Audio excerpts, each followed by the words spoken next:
Bonjour, mesdames et messieurs, fidèles et sympathisants kimbanguistes, et bienvenue dans ce plateau spécial sur Papa Dialoungana Kiangani Salomo, l'incarnation du Seigneur Jésus-Christ, les patriarches de la ville sainte. Jusqu'aujourd'hui, le monde vit dans l'ignorance, et dans ce plateau, vous allez découvrir qui est Papa Dialoungana, ses bienfaits et la vraie date de naissance du Seigneur Jésus-Christ. Je reçois des invités ici sur ce plateau. Il s'agit du révérend Matondo Mbiyeye Joseph, conseiller au cabinet du chef spirituel, et révérend Elébé Kapalaï Delphin.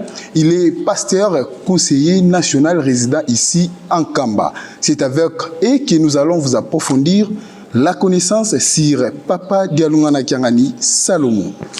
Je commence avec révérend Elébé Kapalaï. Révérend, bonjour. Bonjour, merci. Merci, révérend, en premier lieu d'avoir répondu à notre invitation. Nous parlons de Papa Dialoungana, en dépit de savoir qu'il est le deuxième fils de Papa Simon Kimbangu et Maman Marie Mwilukia Wanganditani. Pour vous, dans votre foi, qui est-il donc? Vous savez, nous sommes des Africains. Merci d'abord pour l'invitation. Et je salue en passant tous ceux qui nous suivent en ce moment précis. Nous sommes des Africains d'abord pour connaître la personnalité, l'identité de quelqu'un. C'est d'abord le nom. C'est d'abord le nom. Dialoungana Salomon. Salomon en hébreu, Salem, Shalom, signifie la paix. En un seul mot signifie la paix. Celui qui procure la paix. Shalom, Salem et la paix, ça en hébreu. Et Dialoungana en Kikongo, ça signifie l'accomplissement. Dia c'est le préfixe. Dialoungana, c'est l'accomplissement, ce qui est accompli. Alors, quand on voit le Christ sur la croix, il a dit tout est accompli. Et quand il est né à Bethléem, quand il est né, le Christ, les anges ont chanté. Gloire à Dieu dans le plus haut des cieux et paix sur la terre aux hommes de bonne volonté. Donc, la personne de Papa Dialoungana Kiangani, tout est paix. Tout est paix. Et Papa Simon Kimbangu a donné ce nom, pas par hasard, parce qu'il connaissait parfaitement qui il était. Et dans ma foi, vous avez parlé de l'incarnation, c'est ça, vous dites incarnation, mais moi je dis l'incarnation, bon, il faut voir un peu les nuances et tout et tout. Mais Papa Dialoungana, incarnation de Jésus, moi je dis tout simplement que c'est le Christ. Le Christ qui est revenu sous un nouveau nom. Ben pour vous, vous dites incarnation. Incarnation par rapport peut-être à la nature humaine. Parce qu'il a pris encore dans une autre circonstance, dans un autre lieu, etc. Tout ça. Et vous allez dire que bon, il s'agit de l'incarnation. Mais profondément pour moi, dans ma foi et spirituellement parlant, c'est la même personne. C'est Jésus qui est revenu sur la terre. Tout justement, révérend, merci. Je vous ai suivi, vous avez parlé de Papa Dialoungana en tant que Jésus-Christ. D'où est venue cette confirmation? Parce qu'aujourd'hui aussi, l'église kimbanguiste célèbre le 25 mai comme la vraie date de naissance de Jésus-Christ. Qui a relevé cela? Écoutez, moi j'ai posé la question à Papa Dialoungana lui-même. Oui. Je ne veux pas de considérations périphériques. Non, j'ai posé la question à Papa Dialoungana. C'était le 11 septembre 1991. C'était lors de préparatifs, disons, de la réhabilitation politique de Papa Simon Kimbangu. Donc il était à Kinshasa et dans la résidence de Papa Kisoloke. C'est un après-midi. Je suis donc en face de Papa Dialoungana. Je lui pose cette question. Je dis, ben papa, vous êtes vraiment très sage. Il me regarde, je dis, mais vraiment, vous êtes très sage. Comment voulez-vous que la nouvelle Jérusalem, la Jérusalem céleste, est descendue sur la terre?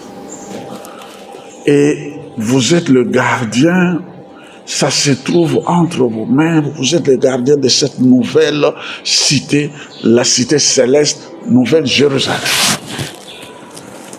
Il me regarde. La scène, c'est comme, c'était encore hier, là, ils sont en train de revivre. Il me regarde patiemment, il me dit, c'est vrai.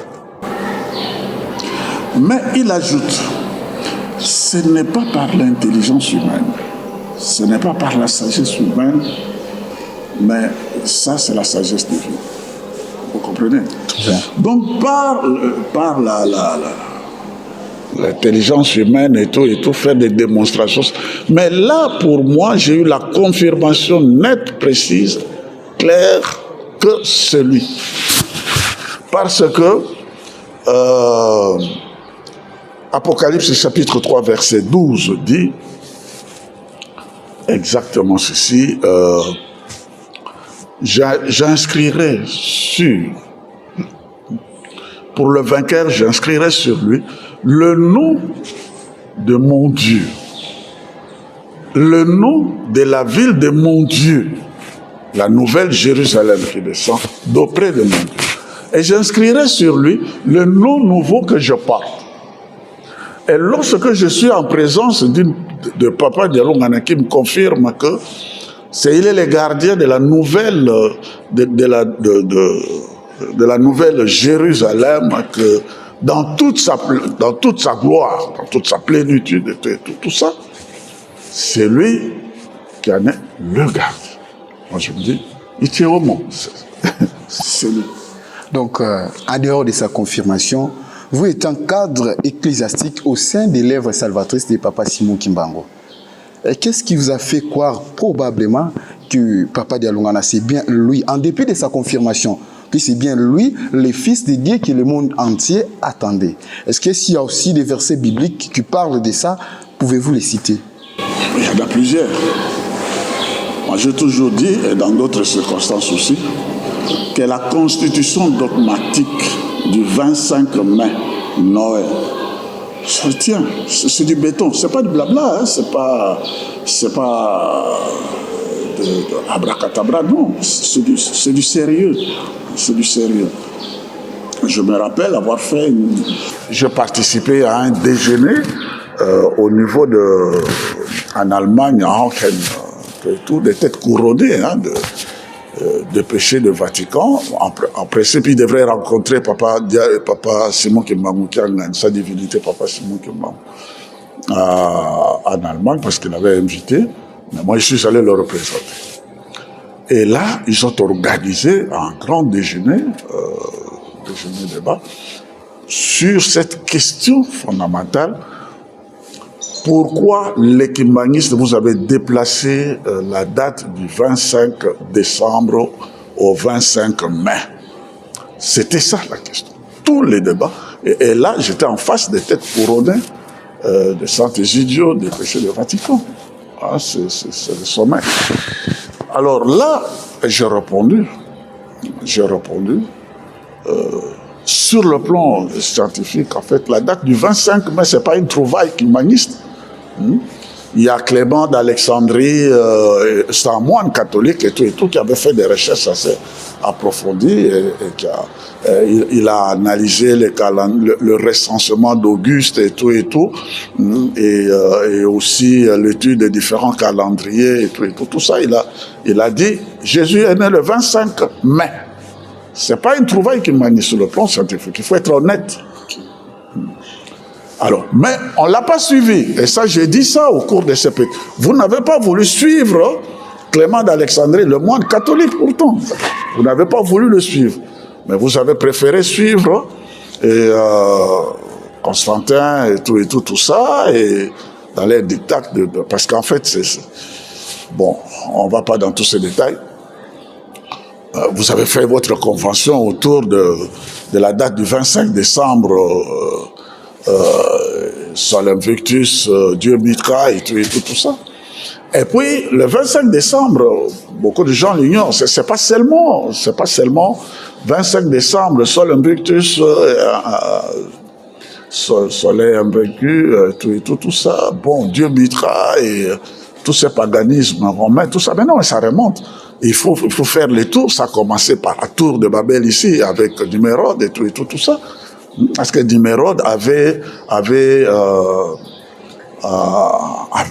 épousé sa propre mère, hein, et puis ils ont fait un fils. Oui. Hein, les gens ignorent beaucoup cette histoire. Et puis ça fait le 25 décembre. C'est parti vers les Perses, c'est vers les Grecs, vers les Romains et tout ça. Ça fait le tour de toutes les grandes civilisations. C'est paganisme, cette date-là du 25 décembre. C'est pas seulement chez les Romains, mais chez les Grecs, vous trouvez ça le 25 décembre, vous trouvez ça chez les Perses, vous trouvez ça chez le Cananéen, vous trouvez ça dans l'antique royaume de Côme, vous trouvez ça un peu partout, 25 décembre.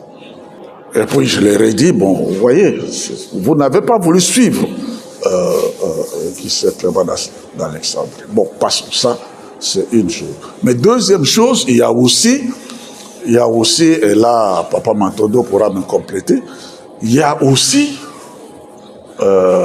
deuxième aspect, c'est la révélation. Quand nous disons notre Père qui est aux cieux, c'est la prière que Jésus-Christ, le Seigneur Jésus-Christ nous a laissé. Notre Père qui est aux cieux. En fait, au bureau de l'état civil, celui qui déclare la date de naissance de son fils, c'est le Père. Sur le plan de la révélation, nous, on devrait nous adresser au Père de Jésus qui devrait nous dire quelle est la vraie date de naissance de son fils, plutôt que de faire des conventions. Quand nous disons notre Père qui est aux cieux, Jésus a été envoyé par son Père qui existe. Il a même dit, quand il a quitté le monde, je m'en vais vers mon Dieu et votre Dieu.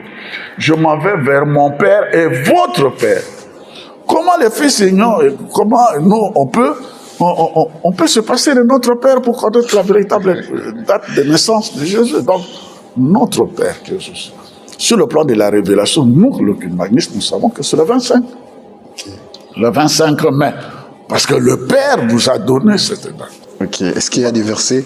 Oui, mais ça, c'est sur le plan de la révélation. Oui. La révélation, pour nous, c'est l'hymnologie culmaniste, c'est le magistère, et puis et tout. Bon, puisque vous cherchez le verset biblique. Mais vous avez Luc chapitre 1, verset 26. Luc chapitre 1, verset 26 dit la visitation de l'ange Gabriel à la Sainte Vierge Marie. Mais c'était au 6e mois. Le 6e mois, c'est pas le calendrier romain. C'est pas le mois de juin. Mais c'est le calendrier plutôt hébreu. C'est chez eux. Le calendrier égyptien, le 4e mois, et parce que la matrice, c'est le calendrier égyptien. Mais Dieu a dit, pour vous, hein, ce mois de votre sortie de la captivité égyptienne doit être considéré comme le premier dans votre calendrier. Or là, on est au mois d'Abib, c'est-à-dire le mois d'avril. Donc si vous prenez avril, le 6e mois, c'est le mois de septembre. C'est-à-dire que la conception immaculée de Christ part du mois de septembre, suivant les calendriers bibliques. Ça, c'est dans Exode chapitre 12, verset 1 à 3, ou Exode chapitre 13. Vous trouvez ça? Cette déclaration de Dieu. Donc, partant de là, 9 mois après, conception normale, 9 mois après, ça tombe au mois de mai. Et donc, le 25 mai. Et j'irai encore plus loin. Quand vous étudiez les calendriers parallèles, le calendrier cananéen, l'égyptien et tout ça, et même le calendrier que nous utilisons aujourd'hui. Le 25 mai correspond à la date exacte où Dieu a parlé face à face à son peuple sur le mont Sinaï, le décalogue. Le décalogue, c'est le 25 mai. Étude de calendrier comparer. C'est le 25 mai. Et donc, Jésus est la parole vivante. La parole s'est faite chair. Donc, Dieu a donné la loi à Israël le 25 mai. Et donc, Jésus est né à la même date, puisque c'est le Verbe, c'est la parole qui s'est fait chair, le 25 mai. Et il est revenu sur la terre pour bâtir la nouvelle Jérusalem le 25 mai. Parce que Dieu est le même, hier, aujourd'hui et éternellement. Il ne change pas de date, tout ça. Il voyage, non, c'est à des dates précises. Pourquoi? Mais la raison est simple. Les anges ont dit, gloire à Dieu dans le plus haut des cieux et paix sur la terre aux hommes de bonne volonté. Donc, la bénédiction sur la naissance du Christ, ça ne peut être qu'à cette date-là, non pas celle de la convention humaine, parce que Dieu n'a rien à voir avec nos conventions humaines. Ça ne nous engage que nous. Et alors, vous pouvez aller un peu plus loin, et là je vais laisser au révérend Matondo en continu. Oui, à aller dans l'espace.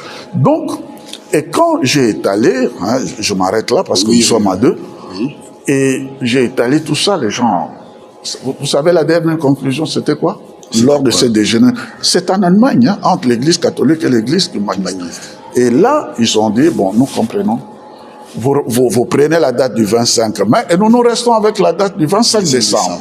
C'est comme ça que quand nous célébrons Noël le 25 mai, pour eux, tu n'entends pas les catholiques crier sur le toit, tambouriner, tout ça, ils savent que c'est vrai, mais bon, ils ont choisi cette date, ils ont de bonnes raisons de choisir la date. Bon, chacun prend sa date selon les raisons qui sont le ciel. Voilà.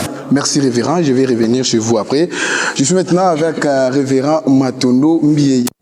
Je rappelle encore, il est conseiller au cabinet du chef spirituel en charge de la culture et art. Mais il faut ajouter que c'est un pasteur comme moi. Ça, on ne peut pas oublier. Il est aussi pasteur parce que quand il est conseiller au cabinet, il doit aussi être révérend pasteur. Révérend, bonjour. Pas nécessairement. Bonjour, révérend. Bonjour. En suivant révérend Elébé, aujourd'hui, le monde reconnaît la vraie date de naissance de Jésus-Christ, c'est le 25 décembre. Et pourtant, par contre, à l'église kimbanguiste, la vraie date de naissance de Jésus-Christ, c'est pour les 25 mai. Et ils célèbrent chaque 25 mai la fête de Noël. Et pourtant qu'aux autres religions, le Noël est reconnu pour les 25 décembre. Ma préoccupation est celle-ci. Pourquoi cette incohérence? Bon, merci beaucoup. Vous savez, dans la vie, il faut qu'il y ait des incohérences. S'il n'y a pas des incohérences, la vérité, la vraie, ne pourra pas éclater au grand jour. Parce que, une fois, nous avons posé la question à Papa Diengenda en 1989. Lorsqu'il était venu à Paris, nous avions l'intention de bâtir une bibliothèque, d'élaborer une bibliothèque au sein de l'église au niveau de la France. On va lui dire ceci, mais papa, nous constatons que tous les ouvrages qui existent sur le marché ont été écrits par des étrangers. La plupart, à cette époque-là, nous, on n'écrivait pas beaucoup. Il n'y avait pas grand-chose qui parlait des manguistes. Bon, tous les ouvrages qui existent sont écrits par les étrangers. Et là-dedans, il y a beaucoup de discrédit, beaucoup de contre-vérités, beaucoup de fausseté, tout ça. Est-ce que nous devons nous prendre ces livres-là, mettre dans nos bibliothèques? Prenez-les, mettez-les dans vos bibliothèques et lisez-les. Comme ça, dans l'avenir, lorsque la vérité éclatera, vous allez les confondre par rapport à ce qu'ils ont écrit. Donc, il faut qu'il y ait des incohérences. Que nous, on a le moment venu, lorsqu'on aura à défendre la cause, qu'on ait de quoi les confondre. Ok. Ça, c'est la première remarque. Okay. Alors, ce qui j'ai trouvé intéressant sur ce que papa le Verbe a dit, c'est que c'est le Père qui proclame ou bien qui fait savoir à son environnement, à son entourage, à sa famille, la vraie date de naissance de son enfant. Okay. Il se trouve que le père de Papa Dialungana, le Saint-Esprit, Papa Simon Kimbangu. Et le même Papa Simon Kimbangu, c'est Papa Diangenda. Ok. Ok? Oui. Alors, un certain 24 décembre 1990, 24 décembre, donc à la veille du 25 décembre, on attend que le jour se lève pour qu'on fête le 25 décembre. Papa Diangenda s'entretenait avec le cadre Kimbangu, il leur dit demain c'est le 25 décembre, c'est la Noël. C'est la Noël, ok. Il dit que mais, le 25 décembre, Le 25, oui, c'est le bon jour. Mais le mois, c'est pas le vrai mois. C'est pas le vrai mois. Faites des recherches, vous saurez le vrai mois de la naissance de Jésus. C'était en 1990. En 1990. Vous voyez ça? Ok. Faites des recherches, il a bien dit, faites des recherches. Bon, les Kimbanguis ont commencé à faire des recherches. Et Papa Dialungana lui-même, le 24 mai 1996, alors qu'il fêtait ses 80 ans, va s'écrier ici même en Gamba. Noël, Noël. C'est là où les gens avaient compris qu'effectivement, il s'est révélé, il s'est dévoilé devant la face du monde que Noël, c'est demain, donc pour sa fête demain, Noël. Donc c'est lui-même qui a Donc il a codé ça. Que vraiment, demain, c'est Noël, c'est la vraie date de sa naissance. C'est le jour où Papa Diengenda avait indiqué depuis 1900, 6 ans avant. 6 ans avant. Vous voyez ça? Ok. Alors, pour répondre à votre question, vous savez, le révérend Lébé comme moi, nous avons eu la chance de circuler un peu de gauche à droite, voir, ouvrir les débats ou participer à des débats intenses par rapport à ce qui se passe au niveau de notre Église. Il m'est arrivé d'être en face des hauts responsables du Conseil écuménique des Églises. Ok? Et c'était à Busan, en Corée du Sud. C'était le 9e Assemblée Générale du Conseil écuménique des Églises. J'étais allé là-bas avec d'autres amis pour représenter l'Église. Et à la fin de la session, l'Église kimbanguiste était sur les bancs des accusés. On nous a reçus par le staff du Conseil écuménique des Églises, le secrétaire général en tête, assis sur une table là, nous d'un côté, de toute l'équipe du COE de l'autre. Question. Est-ce que votre théologie là, elle est officielle ou bien elle est populaire? De quoi il s'agit? Qui pose maintenant la question? Le COE nous pose la question. Nous voudrons savoir est-ce que votre théologie elle est officielle ou bien elle est populaire? Êtes-vous encore des chrétiens? Pourquoi ils nous ont posé la question? Autant que nous pouvons croire que le Saint-Esprit existe, il est agissant et tout ça, peu importe si vous dites que c'est un être humain pour vous, ok. Mais là, vous allez encore beaucoup plus loin, vous dites que le fils de Simon Kimbangu, c'est Jésus. Ils nous ont interrogés, donc ils étaient touchés plus par la christique, l'homme christique de Papa Dialungana que le fait d'appeler Papa Simon Kimbangu Saint-Esprit ou Papa Dialungana. Ça, pour eux, c'est un peu banal. C'est un peu compréhensible. Mais pour Papa Dialungana, ça les avait vraiment touchés. Au point que de nous mettre sur les bancs des accusés, expliquez-nous, parce que pour eux, c'est Jésus, hein, c'était final. Le Saint-Esprit, bon, à peine qu'il peut croire, adhérer, tout ça, mais pour eux, c'est Jésus. Ok, alors maintenant, leur faire comprendre qu'il y a un autre Jésus qui est apparu sur cette terre, qui s'appelle Dialungana, fils de Simon Kimbangu, ils étaient perdus. Donc nous devons nous expliquer par rapport à ça. Par rapport à ça. Vous voyez ça? Alors c'était tout un débat pour leur faire comprendre qu'effectivement, Papa Dialungana, pour nous, c'est le Christ. Heureusement que Papa Simon Kimbangu Kiangani nous avait dit ceci. Là, vous serez interrogés. Ils le savent, vous serez interrogés. Mais dites-leur ceci. Nous n'allons pas entreprendre des longs débats avec vous. Venez nous voir en Kamba, que vous venez vivre la réalité et que vous en tirez vous-même les conclusions. C'est ce qui s'est passé au concile de Nicée en 325, de Constantinople en 385, à Éphèse. Tous ces conciles-là, le clergé catholique et les autres n'étaient pas eux seuls. Ils ont associé d'autres penseurs. Pour qu'ils se réfléchissent ensemble, qu'ils viennent palper de leur doigt la réalité sur Jésus-Christ. Et nous aussi, on voulait que ça se fasse ainsi. Vous discutez, vous dénigrez, vous pouvez dire tout ce que vous voulez, mais vous n'avez jamais vécu la réalité. Venez en Kamba, vivre avec nous, peut-être voir cet homme-là, hein, que vous mettez en doute, savoir qui il est, il va vous démontrer la réalité des choses.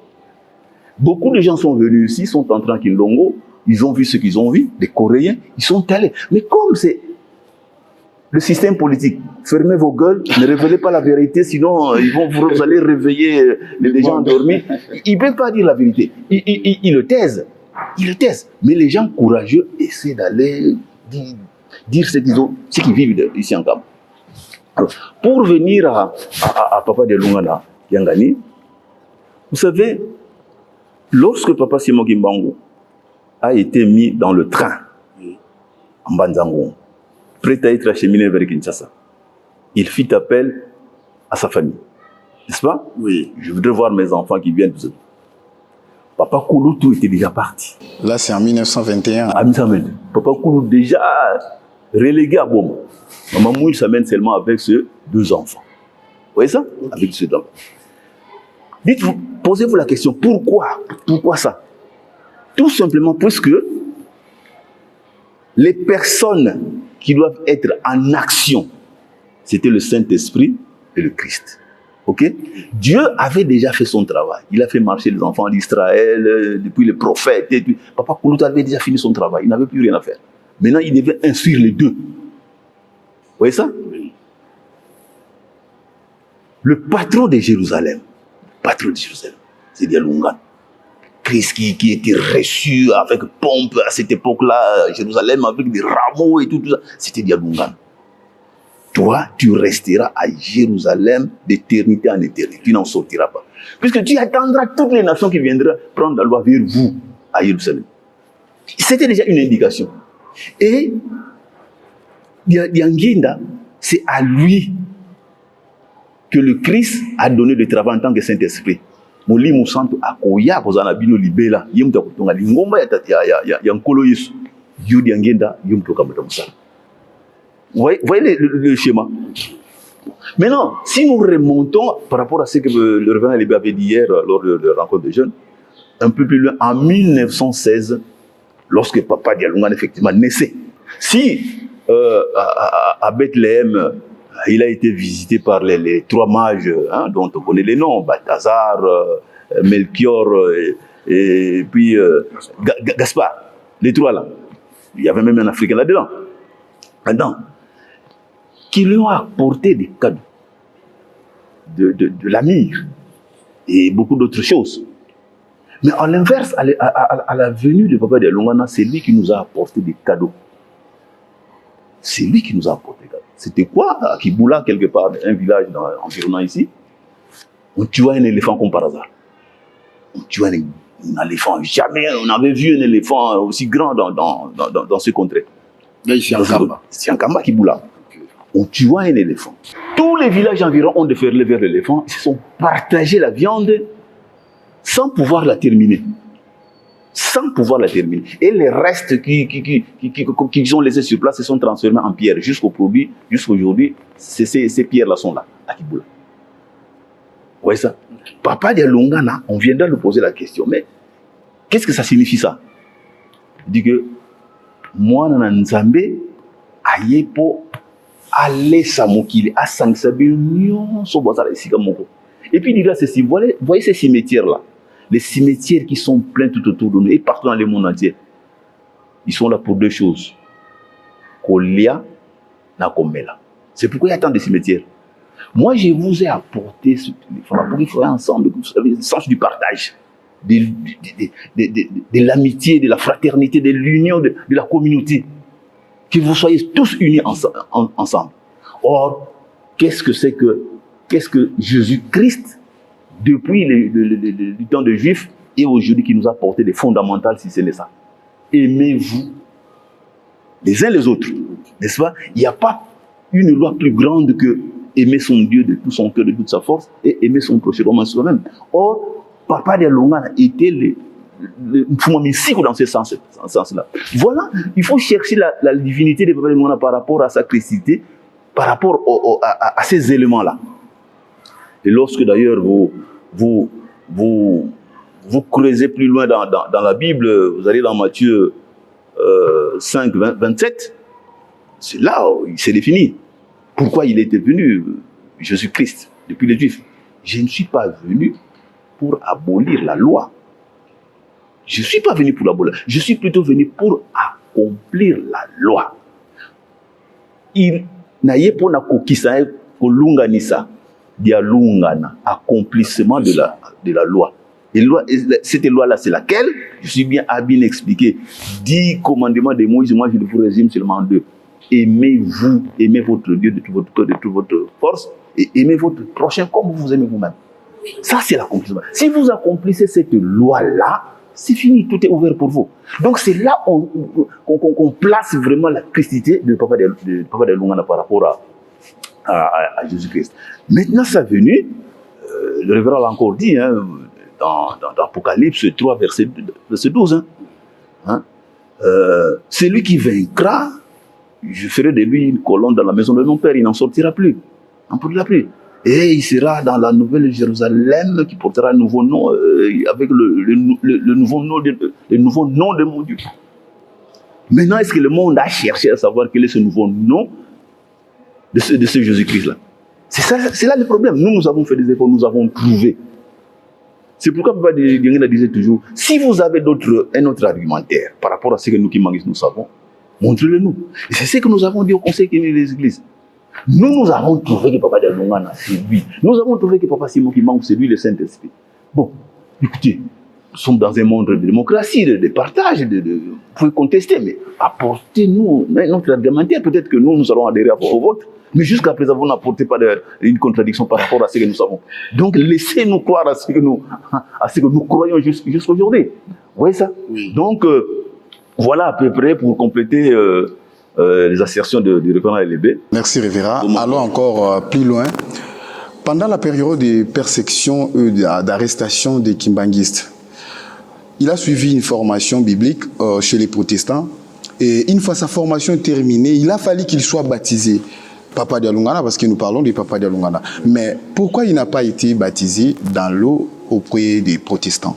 Mais c'est le même Jésus-Christ qui avait dit, hein, c'est Jean-Baptiste qui avait dit, moi je vous baptise d'eau, hein, tout ça, mais celui qui viendra vous baptisera de Saint-Esprit et du feu. Qui viendra, c'est Jésus-Christ, non? Parce que Jean-Baptiste allait prêcher dans le désert. Hein, il viendra un sauveur, Jésus-Christ viendra bien. Lui, quand il viendra, il vous baptisera du Saint-Esprit et du feu. Mais du moment où il est revenu lui-même, comment voulez-vous qu'il soit baptisé encore de l'eau?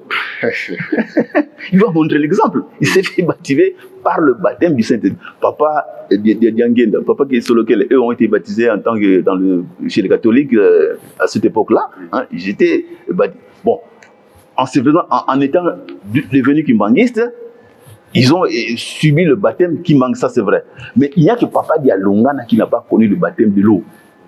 Lui, directement le baptême du Saint-Esprit. Et c'était ici à Luken. Et il se pourrait qu'il est le premier croyant kimbanguiste à se faire baptiser spirituellement. C'est le premier des kimbanguistes à se faire baptiser croyant kimbanguiste. Oui.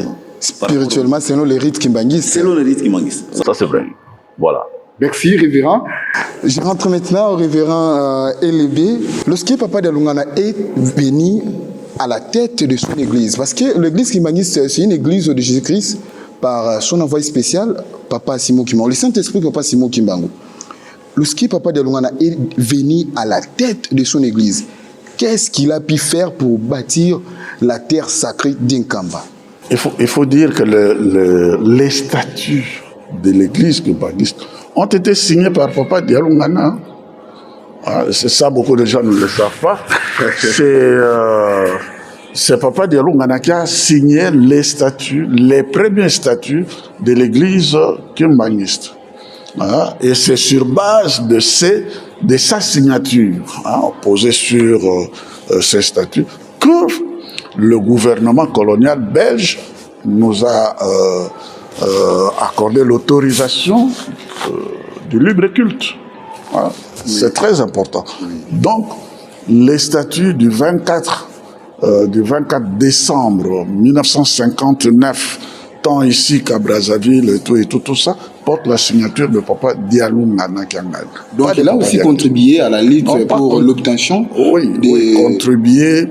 Moi, écoutez, moi les mots ont un sens pour moi. Il a été à la base. À la base. Voilà. De l'obtention de la reconnaissance officielle de l'Église. L'acteur majeur. C'est ce qu'on peut dire. L'acteur principal, c'était. Partant de là, tout le reste, la Nouvelle Jérusalem, vous avez le temple, vous avez les temples, vous avez tout ce que vous pouvez voir ici, à admirer Nkamba un peu partout. Depuis le 24 décembre 1959, c'est lui. Parce qu'il est resté, le révérend Joseph vous a dit, Papa Simon Kimbangu a dit, tu ne quitteras pas Nkamba, tu resteras ici à Nkamba. Déjà le 1er avril 1960, il avait quitté Ngome Kintsuk avec toute l'administration de l'église pour venir ici à Nkamba le 3 avril. Papa Simon Kimbangu est arrivé ici à Nkamba en 1960. Et de là, il n'a jamais quitté Nkamba. Donc tout ce qui a été fait par lui, avec lui, là, tout ça. Donc je ne pourrais pas vous dire, voilà, cette maison-là, c'est Papa Dialungana qui a construit. Non, mais tout. Il a été à la base de là. Et Papa Joseph a si bien dit. Donc, ils étaient les deux acteurs, Papa Diangenda et Papa Dialungana. Le Saint-Esprit et Jésus-Christ. Ils sont toujours à deux. Hein? Tout comme aujourd'hui, vous avez sa divinité, Papa Simon Kimbangu Kiangani et Papa André Benza. Ils sont en train de construire musée et tout. Ils sont toujours ensemble. Vous n'allez pas dire que non, voilà, le musée là, c'est l'œuvre de Papa Simon Kimbangu Kiangani. Mais non, Papa Simon Kimbangu Kiangani, lui, allait à Kinshasa pour sensibiliser, trouver les moyens. Et Papa Benza était ici en Nkamba, maître d'ouvrage. Ils sont toujours ensemble. Il y a une complicité divine. Hein. Le problème, ce n'est pas le 25 mai comme date de naissance de Jésus. Ça c'est déjà dépassé comme débat. Mais le problème, c'est lorsque nous disons le 25 décembre, c'est la naissance de Papa Dialungana, Christ sous son nouveau nom. Ça pose un peu un problème par rapport à des prérequis, à des conventions et tout ça. Bon, l'accepter, disons, faire marche arrière, il y aura beaucoup de casse et tout, et les gens sont frileux sur ça. Mais c'est pas le 25 mai. C'est plutôt la date, nos problèmes. Mais la personne, ça, pour eux, dire non, le débat est sur la personne. Et là, je suis en train de vous féliciter d'avoir organisé cette émission. Merci. Pour éclairer suffisamment les gens sur la personne de Papa Dialungana. Vous savez que Jésus, quand il est né, les savants, hein, donc les savants, on les appelle comme ça dans la Bible, dans Matthieu. La question qu'ils ont posée à Hérode, où est le Christ qui est né, le Fils de Dieu qui est né, le roi des Juifs qui est né? Nous avons vu son étoile et nous sommes venus l'adorer. Ce ne sont pas des titiboy, c'est des têtes couronnées, les gens qui ont... Les hommes très bien. Oui, ils venaient de partout. C'était de grands scientifiques, entre guillemets, de l'époque. Oui. Des hommes, et ils avaient l'observation des astres, de ces choses-là, beaucoup d'instruments. C'était des savants, des personnes ressources dans des domaines précis. Et bien finalement, ces savants sont allés jusque là où Jésus est né. Ils l'ont trouvé. Bon, l'étoile, maintenant, on peut réfléchir. L'étoile, c'est pas l'étoile là où elle est. Comment une étoile là où elle peut indiquer la place de naissance d'un être humain, une étoile. Ça, tu vois. Donc, il faut vivre dans une autre dimension pour de tels repérages. Ça s'est passé à la naissance du Christ, ce qu'on appelle la comète d'Halley, etc., tout ça. Les gens qui sont dans ce domaine-là, ils savent que lorsqu'il y a telle apparition, un tel alignement d'astres, etc., tout ça, une étoile qui s'approche de la Terre, d'une luminosité qui est apparente à la Lune, à la pleine Lune, et tout ça, ça veut dire ça. Ils sont assez outillés pour ça. Ça veut dire qu'il y a la présence d'un être céleste sur la terre. Et deux, il y a la libération d'un peuple sous captivité étrangère. Et puis 3, hein, de découvertes scientifiques majeures, et tout ça technologique, et puis la prospérité, et tout ça. Ça, c'est ce que l'on sait de l'apparition de cette étoile. Maintenant, s'agissant de Papa Dialungana, Papa Dialungana, dont il est question aujourd'hui, déjà en 1910, à partir du 13 septembre, il y a eu l'apparition de la même étoile, mais cette fois-ci en constellation. Parce qu'il n'est pas seul. Hein? C'est la Sainte Trinité en constellation, et ici, au cœur de l'Afrique, dans cette contrée de Nkamba. Et les savants aux États-Unis, un peu partout, ont dit, bah, écoutez, le Christ va naître. Le Christ va naître et ça sera le temps de grandes tribulations dans le monde. Tribulations dans le monde, des guerres et tout ça. Ça, c'était même écrit dans Taïb.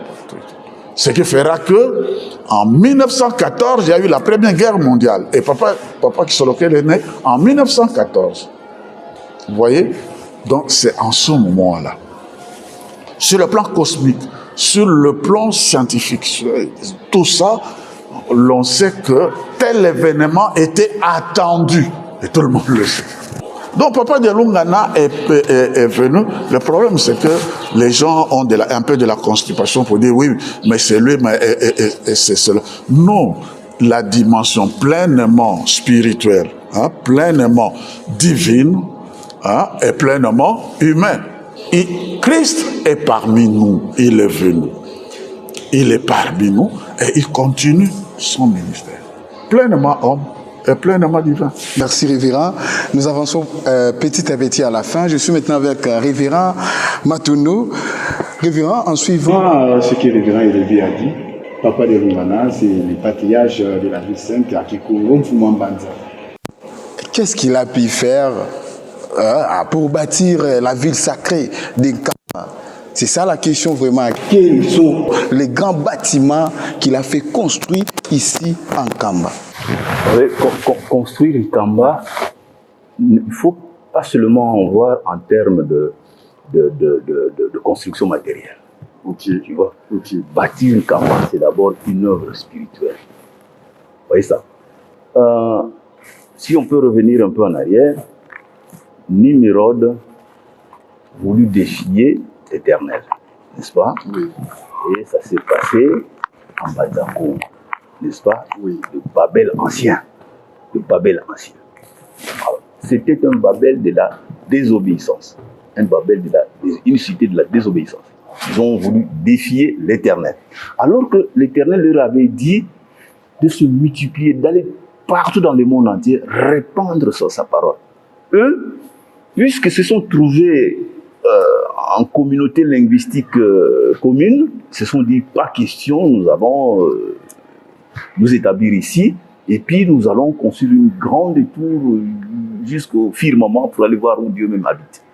Et c'est ce qui avait énervé l'Éternel. Les trois sont descendus. Je dis bien, les trois sont descendus. Et lorsqu'ils sont descendus ici, les trois, les deux étaient répartis.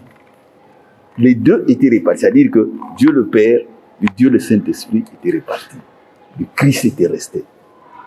En Banzako, spirituellement, le Christ est resté. En Banzako, attendant son heure de retour.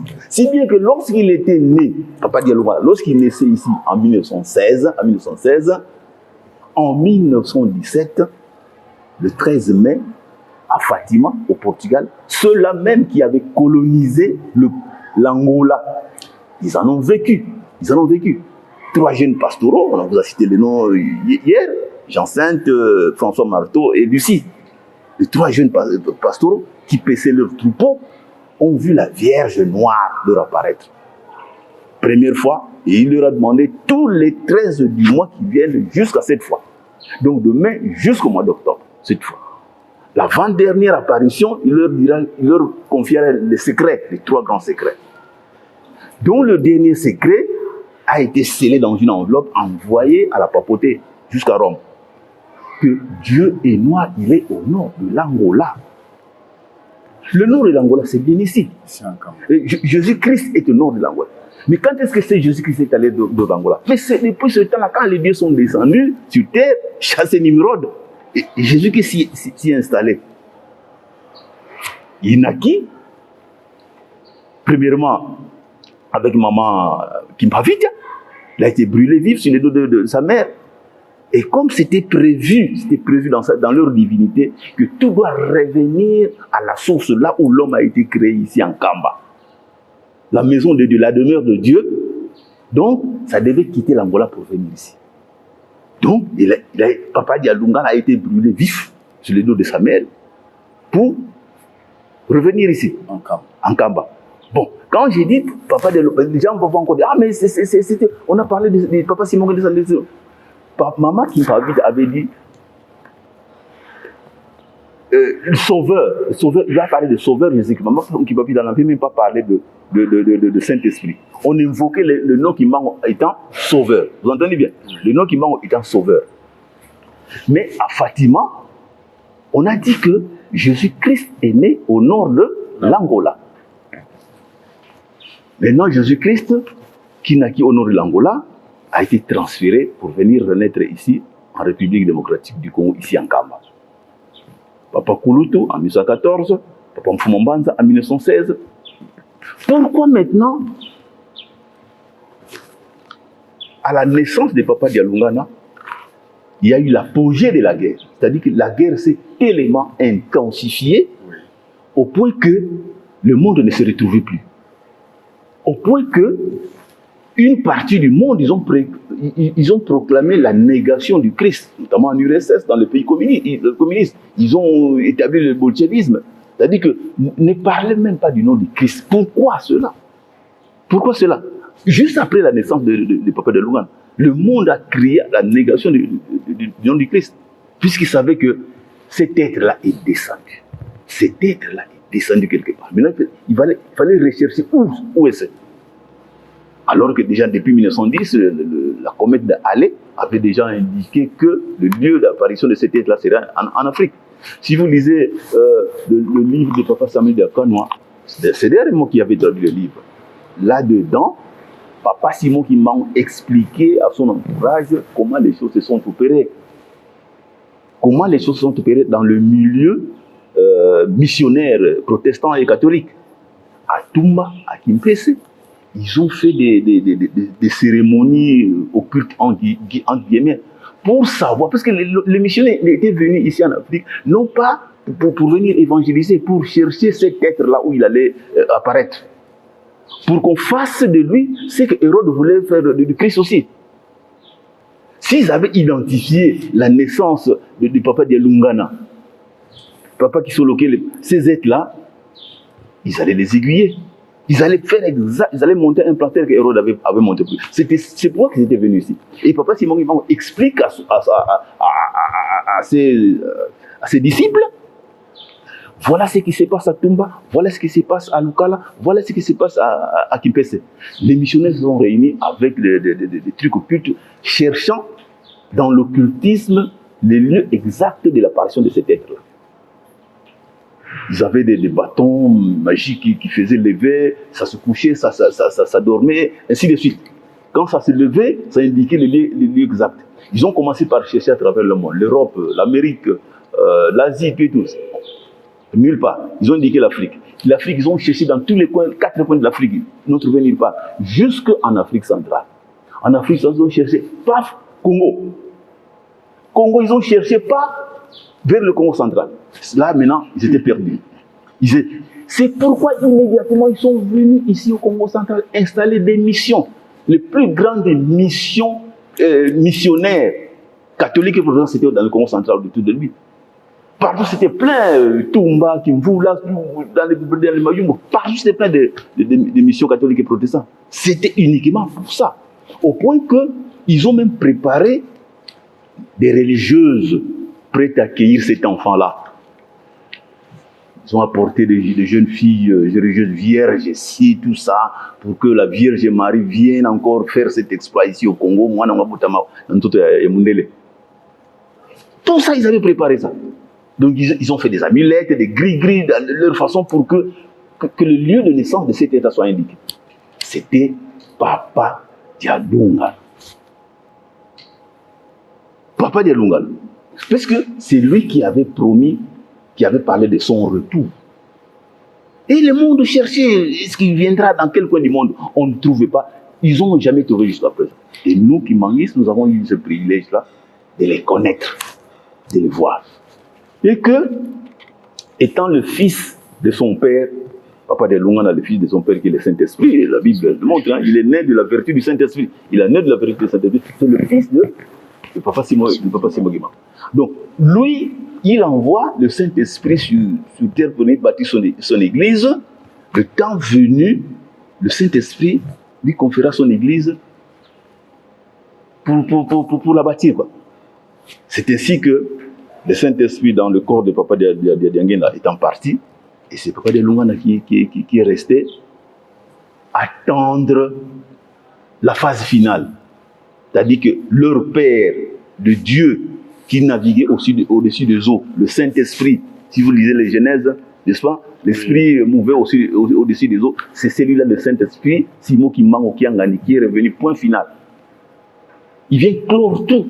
Papa Dialunga, qu'est-ce qu'il a laissé ici? Il a laissé une planification de ce qui doit être fait. La cité de Kendolo, les Nzomintino, toutes ces choses-là, il les a planifiées. C'est-à-dire que ne voyons pas seulement les choses en termes immédiatement matériels, mais en matière de projection. En termes de projection, Papa Dialunga avait déjà tout planifié.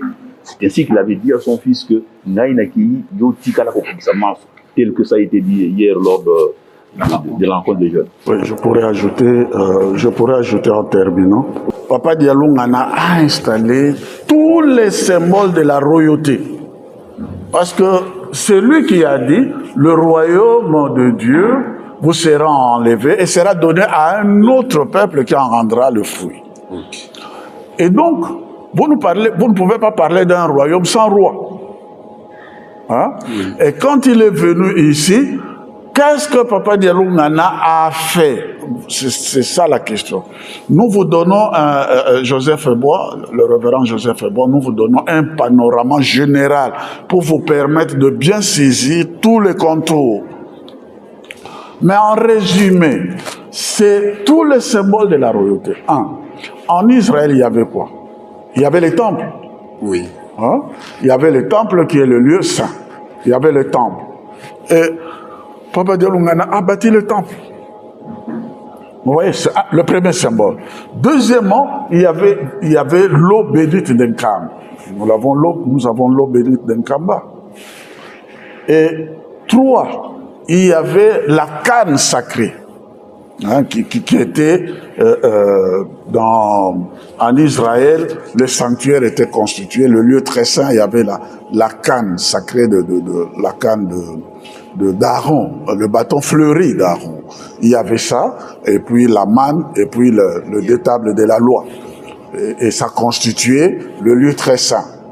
Alors, Papa Dialunga, c'est lui qui a pris la canne sacrée qui était à Loukemu. C'est lui qui a gardé ça. Et qui a amené ça auprès de Maman Mouilou. Et Maman Mouilou a donné cette canne sacrée à Papa Diangena. Mais cette canne sacrée n'a jamais quitté Nkamba. Hein, depuis 1921. Non, depuis 1960, avec la reconnaissance de l'Église, cette canne a toujours été ici en Nkamba. Et c'est Papa Dialunga qui veille sur ça. Donc, ça aussi, comme le révérend Joseph l'a dit, il ne faut pas voir seulement les constructions matérielles, mais les constructions spirituelles. Garder cette canne sacrée, c'est du spirituel.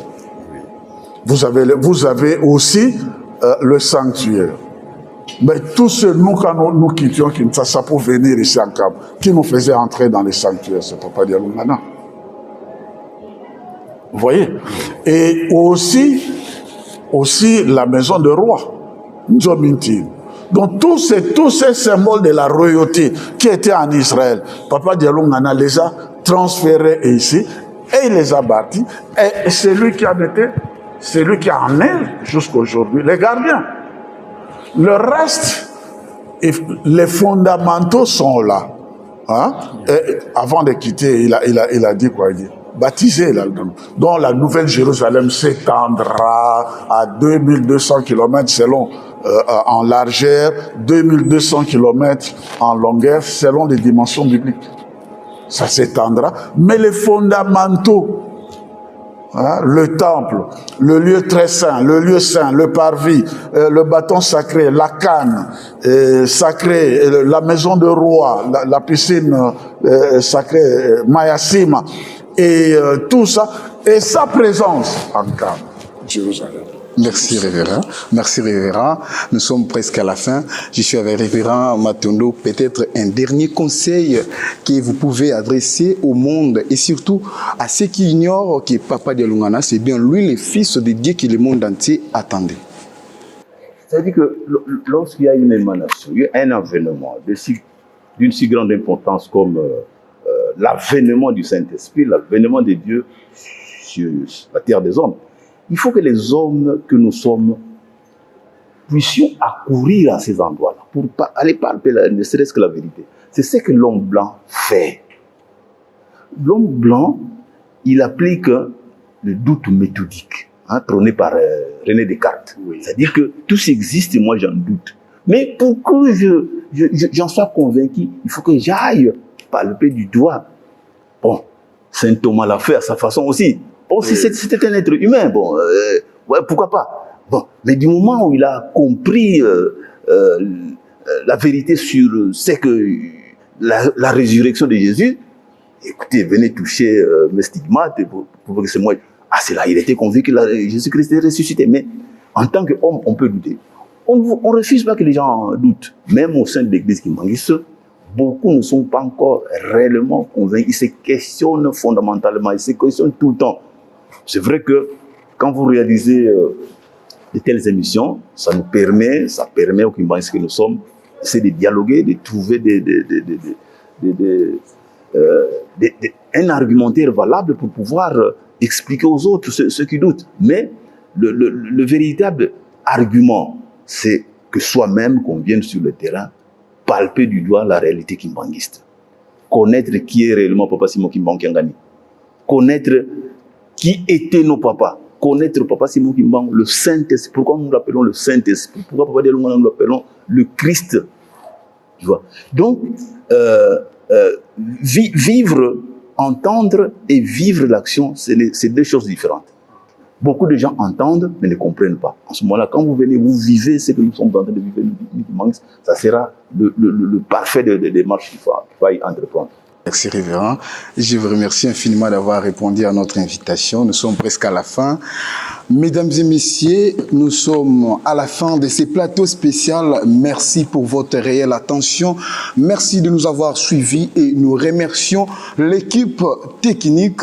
Nous sommes à la fin. Venez vivre la réalité. Vous connaîtrez la vérité sur Papa Dialoungana Kiangani Salomo. Pour vous laisser ou prendre congé de vous, nous vous souhaitons d'avance bonne fête de Noël. Au revoir.